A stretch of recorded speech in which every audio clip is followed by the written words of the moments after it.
Hello, this is John Majori with Majori on Bowie, and this is the Majori on Bowie YouTube channel, where I have a new interview every single week that always has something to do with David Bowie. And as is the case today, sometimes I have something extra.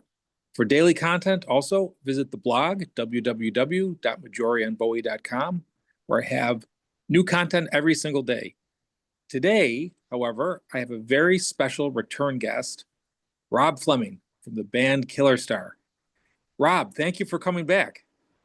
Thanks for having me, John. Appreciate it. So, Rob, I think a lot of people who watch this show know KillerStar, know who you are, and like the music.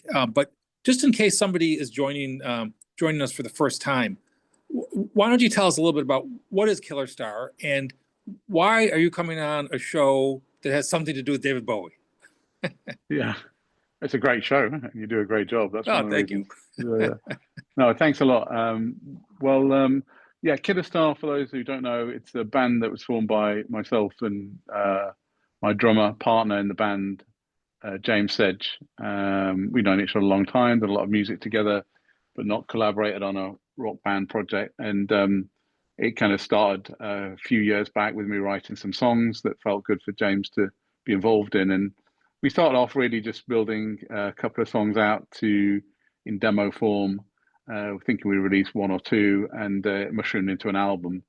And with regards to the Bowie connection, actually we spoke to a friend of mine, Em Greiner, to ask her to contribute some backing vocals to the songs, and she suggested that we asked a couple of other people from the Bowie alumni to get involved, and one thing led to another. So we ended up with the album. We've done some gigs. We're putting out a new album, and yeah, it's kind of mushroomed from there. Really, it all happened very organically and not in such a planned way, frankly.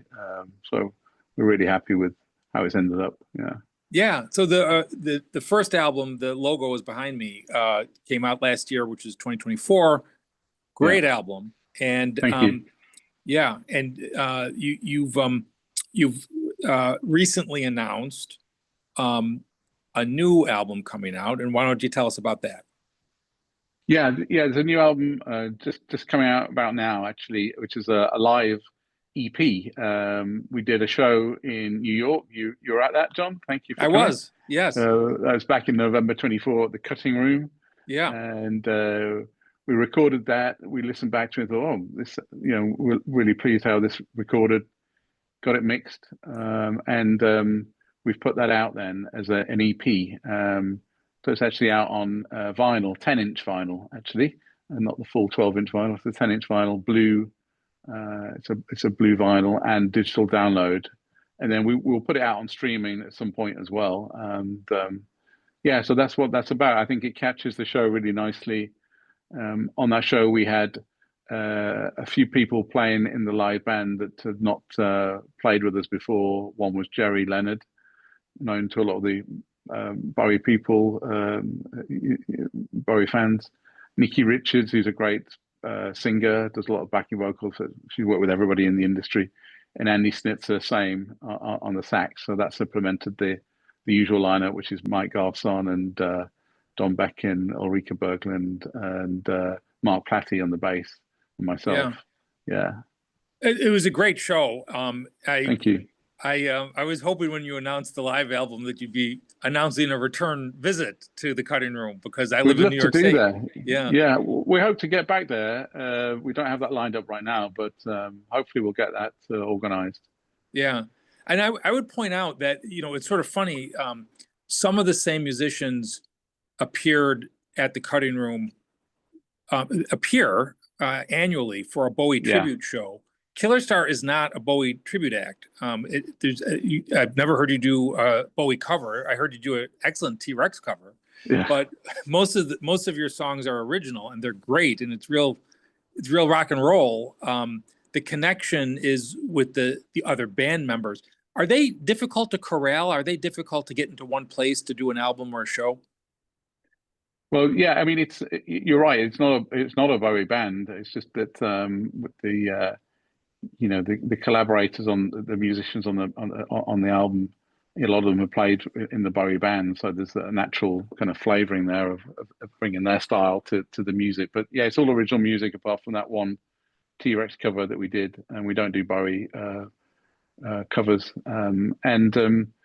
Yeah, I mean, in terms of it being difficult for people to corral, well, it's actually done in quite a distributed way. So the recording is mostly done with people sending their parts electronically, recording in their studios locally, because the band's dispersed between UK and US, and sometimes some of us will be together to record. For example, we're working on a new studio album, and Earl Slick has done a couple of sessions in London actually with us.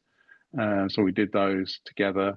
We were in one place together there, and but mostly we're recording the demo for the song locally in the UK. I'm putting that together, so it's the full demo for the song. James adding the drums, and then we're kind of distributing the song to the players globally, so to speak, and they're sending back their parts for the mix. Yeah. And I think that they're just such great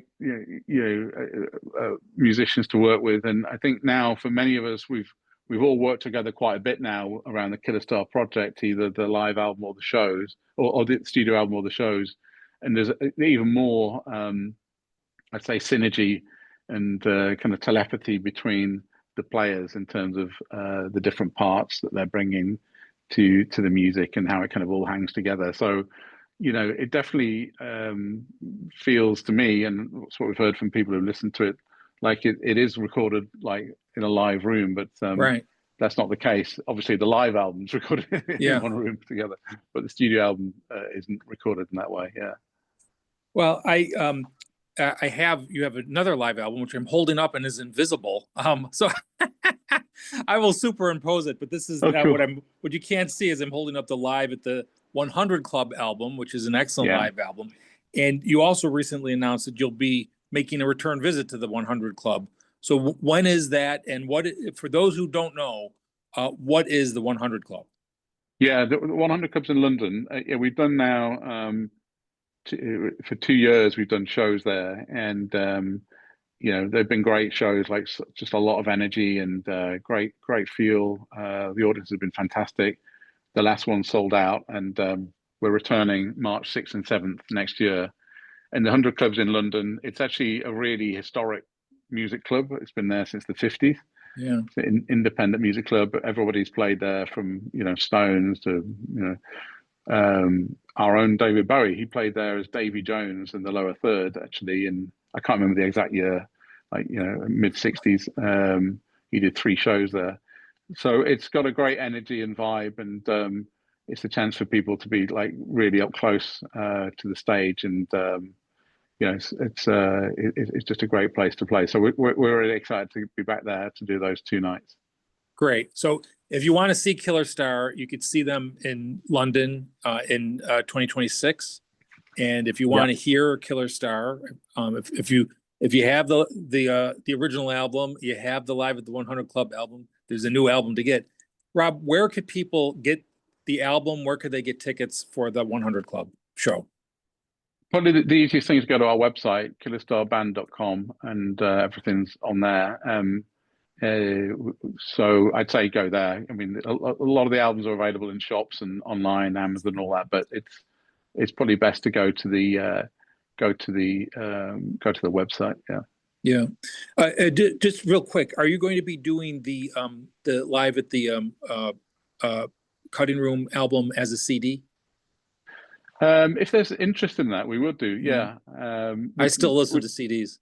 Yeah, well, a lot of people do, so probably we will do that. I think. Yeah, we did that after the fact for Live at the 100 Club, and that sold really well. So I'm sure we'll do that. There's no reason why not. Yeah. Yeah. And just, I'm sure you're not ready to announce the new studio album, but do you have a sense of when that might be rolling out? Yeah, sure. I mean, we're well underway on that, actually. So we've actually got, I'd say, 3/4 of the songs recorded and mixed. So we're on the final leg now, and the goal is to release that around the time of those 100 Club gigs in March. So either before then or around that time. and we'll release singles before then as well. Just pinning down the release schedule for that. So, yeah, we're really excited about the new music, and I think it's a great development from the first one. Hopefully, people are going to like it, enjoy it. Got a lot of the same musicians back. Mike Garsano, Slick, Mark Platty, a lot of the Bowie alumni on this one, and also some new faces. Jerry Leonard, who didn't record on the first album, he's recorded on this one, and some people that are not Bowie connected. The Webb Sisters, who toured with David Gilmour as part of his band recently, and Leonard Cohen in the past, and Tom Petty, they're great backing singers, and Griner's involved as well. But yeah, so we're really excited to share the music. Can't wait to get the single out there and see what people think. Amazing. Well, I'm looking forward to it. And Rob, I don't want to put you on the spot, but would you consider coming back when the new album's out? Oh, we'd love to do that. Yeah, 100%. Beautiful. Yeah, terrific. Yeah. Well, Rob Fleming, thank you for the update. This is just a short visit, but I think people want to know where they could get more KillerStar. You've told them, so thank you. Great. Thanks a lot, John. Appreciate it. Great blog. Love watching it and listening to it. So thanks a lot. Wonderful.